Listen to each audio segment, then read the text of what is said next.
ఈరోజు మనం blood groups అంటే రక్త వర్గాలు అనే దాని మీద ఇప్పుడు మనం మాట్లాడుకుందాం.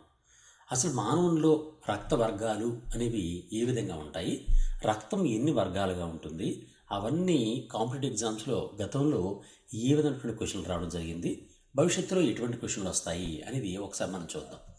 ఇది blood groups. Blood group system అనేది ప్రత్యేకంగా ఏంటంటే, ప్రధానంగా ఈ బ్లడ్ గ్రూప్ సిస్టమ్ని రెండు రకాలుగా డివైడ్ చేస్తూ ఉంటారన్నమాట. రెండు రకాలు ఎందుకు అంటే, సాధారణంగా ఒక ప్రోటీన్ అనుగుణంగా, అంటే రక్తంలో ఉన్నటువంటి ఒకానొక ప్రోటీన్కి అనుగుణంగా దీన్ని డివైడ్ చేస్తూ ఉంటారన్నమాట. ఈ బ్లడ్ గ్రూప్స్ని సాధారణంగా ఏబిఓ బ్లడ్ గ్రూపింగ్ అని, అలాగే ఆర్హెచ్ ఫ్యాక్టర్ బ్లడ్ గ్రూపింగ్ అని రెండు రకాలుగా వర్గీకరిస్తూ ఉంటారు. ఫస్ట్ మనం ఏబిఓ బ్లడ్ గ్రూపింగ్ గురించి ఒకసారి చూద్దాం. అంటే రక్తాన్ని ఏ group, B group, O group ఇలా డివైడ్ చేస్తాం కదండి, దాన్ని ఏబిఓ బ్లడ్ గ్రూపింగ్ అంటారు. సాధారణంగా మీకు ఒక బేసిక్ పాయింట్ చెప్పిన తర్వాత అప్పుడు నేను అసలు విషయంలోకి వెళ్తాను. ఈ బేసిక్ పాయింట్ అంటే అర్థం చేసుకోవడంలో మొట్టమొదటి పాయింట్ ఏంటి అని అంటే, సాధారణంగా ప్రతి మనిషిలో కూడా రక్త కణాల రూపంలో ఉంటుంది, అంతే కదండి. మనం ఆల్రెడీ లాస్ట్ క్లాస్లో మనం చెప్పుకున్నాం, రక్త కణము అంటే ఎర్ర రక్త కణము అనేది ఉంటుంది. ఇలా ఎర్ర రక్త కణం అనేది గుండ్రంగా ఉన్నటువంటి ఈ భాగానికి పై భాగంలో ఒక పొర ఉంటుంది, ఇలా ఒక పొర అంటే ప్లాస్మా మెంబ్రేన్ ఉంటుంది. ఎర్ర రక్త కణం యొక్క ప్లాస్మా మెంబ్రేన్ అనేది దాని పై భాగంలో ఒక ప్రోటీన్, ఓ ప్రత్యేకమైనటువంటి ప్రోటీన్ని ఈ కార్ల్ ల్యాండ్ స్టైనర్ అనేటటువంటి ఒక సైంటిస్ట్ కనిపెట్టాడు అనమాట. ఒక్కొక్కరికి ఒక్కో రకమైనటువంటి ప్రోటీన్ కనిపెట్టాడు. ఈ ప్రోటీన్లు అనేవి మనుషుల లోపల రెండు రకాలుగా ఉంటాయన్నమాట. రెండు రకాల ప్రోటీన్స్ ఉంటాయి. 2 types of proteins are there. ఆ రెండు రకాల ప్రోటీన్లు ఏంటంటే, ఒకటి దానికి ఏం పేరు పెట్టాడంటే ఆయన ఏ అని అండ్ బి అని పేరు పెట్టాడు అనమాట. అంటే ఏ ప్రోటీన్ అండ్ బి ప్రోటీన్ అని పేరు పెట్టాడు. వీటిని సాధారణంగా ఇంకో పేరుతో కూడా పిలుస్తుంటారు. వీటిని ఏమంటారంటే యాంటీజెన్స్ అని కూడా పిలుస్తుంటారు అనమాట. వీటిని యాంటీజెన్స్ అని కూడా పిలుస్తారు. ఇప్పుడు మనం గుర్తుంచుకోవాల్సింది ఏంటంటే, మానవుని యొక్క రక్త కణాలు, ఆర్బీసీ కణాలకి పై భాగంలో ఉన్నటువంటి ఆ యాంటీజెన్లకి ఏ అండ్ బి అనే రెండు రకాలు అని కార్ల్ ల్యాండ్ స్టైనర్ అనేటటువంటి సైంటిస్ట్ కనిపెట్టాడు అనమాట.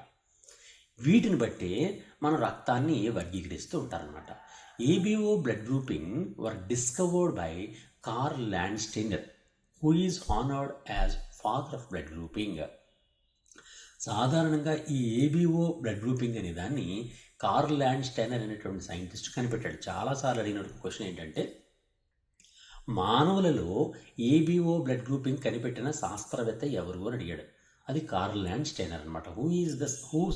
Who identified or who discovered the blood grouping in human beings అంటే కార్ల్ ల్యాండ్ స్టైనర్. దీనికోసం ఇతన్ని ఏమి పిలుస్తారంటే, మొట్టమొదట ఈ రక్త వర్గాల గురించి ఏం చెప్పాడు కాబట్టి ఏమంటారంటే ఫాదర్ ఆఫ్ బ్లడ్ గ్రూపింగ్ అని పిలుస్తారు. రక్త వర్గాల పితామహుడు అని ఎవరు పిలుస్తారు అంటే కార్ల్ ల్యాండ్ స్టైనర్ అనే పిలుస్తూ ఉంటారన్నమాట. The ABO blood group system is the most important blood type system or blood grouping system in human blood transfusion. నిజానికి ఏంటంటే, రక్తాన్ని ఒక మనిషి నుంచి మరో మనిషికి, అవసరమైనటువంటి మనిషికి మారుస్తున్నప్పుడు ఈ ఏబిఓ బ్లడ్ గ్రూప్ అనేది తప్పనిసరిగా చెక్ చేసుకోవాలి. Determination of ABO blood groups depends upon the immunological reactions between antigen and antibody. ఇప్పుడు నేను చెప్పాను కదండి, సాధారణంగా మనిషి యొక్క రక్త కణాల పైభాగంలో ఉన్నటువంటి ప్రోటీన్ని యాంటీజెన్ అని చెప్పాం.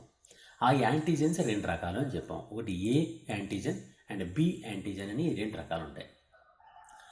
ఈ ఏ యాంటీజెన్కి వ్యతిరేకమైనటువంటి యాంటీబాడీస్ అని కొన్ని భాగాలు ఉంటాయి. వాటిని ఏమంటారంటే యాంటీబాడీస్ అంటారు. యాంటీబాడీస్ అంటే యాంటీజెన్కి వ్యతిరేకమైన దాన్ని యాంటీబాడీ అంటారు. ఏ అనే యాంటీజెన్కి వ్యతిరేకమైనటువంటి ప్రోటీన్ ఏమని పిలుస్తారంటే యాంటీఏ అని పిలుస్తారు. అలాగే బి అనే యాంటీజెన్కి వ్యతిరేకమైన దాన్ని ఏమని పిలుస్తారంటే యాంటీబి అని పిలుస్తారు. లేదా యాంటీఏ అండ్ యాంటీబి ఉన్నాయి కదండి, ఇవి యాంటీజెన్కి వ్యతిరేకమైనటువంటి యాంటీబాడీస్ అనమాట. ఇప్పుడు దాని గురించి వివరిస్తున్నప్పుడు మళ్ళీ ఈ పాయింట్ చెప్తాను కాబట్టి మీకు కన్ఫ్యూజన్ రాకుండా ఉండడం కోసం ఈ పాయింట్ చెప్పాను అనమాట. ఇప్పుడు యాంటీజెన్కి యాంటీబాడీకి మధ్య ఉన్నటువంటి రియాక్షన్ కారణంగా బ్లడ్ అనేది డిస్టర్బ్ అయ్యేటటువంటి ప్రమాదానికి లోనయ్యేటటువంటి అవకాశం ఉంటుంది. దానికి అనుగుణంగా మాత్రమే బ్లడ్ ట్రాన్స్ఫ్యూజన్ అంటే రక్త మార్పిడి అనేది ఒక మనిషి నుంచి ఇంకో మనిషి చేస్తూ ఉంటారు. అది ఏంటి, ఏ విధంగా జరుగుతుందన్నది మళ్ళీ చెప్తాను. Antigens are also called as agglutinogens because of their capacity to cause agglutination of RBCs. ఈ యాంటీజెన్ని ఎగ్లిటినోజెన్స్ అని కూడా పిలుస్తారనమాట. ఎందుకు అంటే వాటికి ఒక కెపాసిటీ ఉంటుంది. ఏంటి ఆ కెపాసిటీ, ఆ వర్క్ ఏంటి అని అంటే ఈ ఆర్బీసీ కణాలన్నింటినీ కూడా ఒక దగ్గర చేసి ఒక ముద్దగా చేసేస్తుంది. ఆ ముద్దగా చేసేటని ఏమంటారంటే ఎగ్లుటినేషన్ అంటారు. ఆ ఎగ్లుటినేషన్ చేసేటటువంటి శక్తి యాంటీజెన్స్కి ఉంటుంది. పడనటువంటి అవసరం అంటే దానికి పడనటువంటిది ఏదైనా శరీరంలో ప్రవేశిస్తే వెంటనే రక్తం అంతా కూడా ఏమవుతుందంటే ఎగ్లుటినేషన్ అయిపోతుంది, అంటే గడ్డి కట్టేస్తుంది అనమాట. దాని వెంటనే ఆ మనిషి చచ్చిపోయే ప్రమాదం ఉంటుందన్నమాట. అటువంటి ప్రమాదాన్ని నివారించడం కోసమని బ్లడ్ ట్రాన్స్ఫ్యూజన్ రక్త మార్పిడి సమయంలో చాలా జాగ్రత్తలు పాటిస్తూ ఉండాలన్నమాట.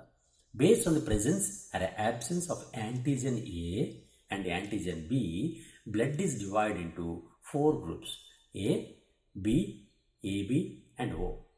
రక్తం లోపల అంటే రక్త కణాల లోపల ఈ antigen A and antigen B ఉండడాన్ని బట్టి లేదా లేకపోవడాన్ని బట్టి మనుషుల్లో రక్త వర్గాలని 4 రకాలుగా చేస్తారు.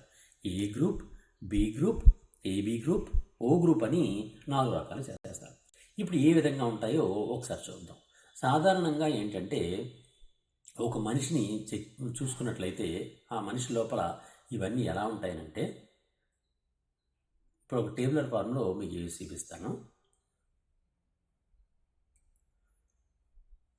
సాధారణంగా ఫర్ ఎగ్జాంపుల్ ఏ అనే రక్తవర్గం ఉందనుకోండి, లేదా బి అనే రక్తవర్గం ఉందనుకోండి, ఏబి రక్తవర్గం ఉందనుకోండి, ఓ బ్లడ్ గ్రూప్ ఉందనుకోండి. ఇలా బ్లడ్ గ్రూప్ ఉన్నప్పుడు ఏ విధంగా దీనికి సంబంధించినటువంటి రక్తం లోపల అంటే ఏ రక్తం వారికి ఏ విధమైనటువంటి యాంటీజెన్స్ ఉంటాయి, ఏ విధమైనటువంటి యాంటీబాడీస్ ఉంటాయి అనేది ఒకసారి మనం మాట్లాడుకుందాం. ఫస్ట్ది ఏ బ్లడ్ గ్రూప్. ఏ బ్లడ్ గ్రూప్ వారికి ఏ విధంగా ఉంటుంది అంటే ఒకసారి చూద్దాం. ఏ రక్తం వారికి ప్రత్యేకమైనటువంటి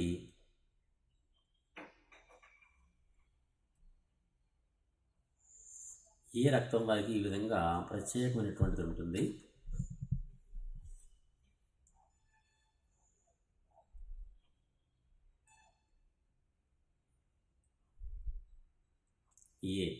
ఏబి, బి, ఓ ఇలా ప్రత్యేకంగా ఉంటుంది.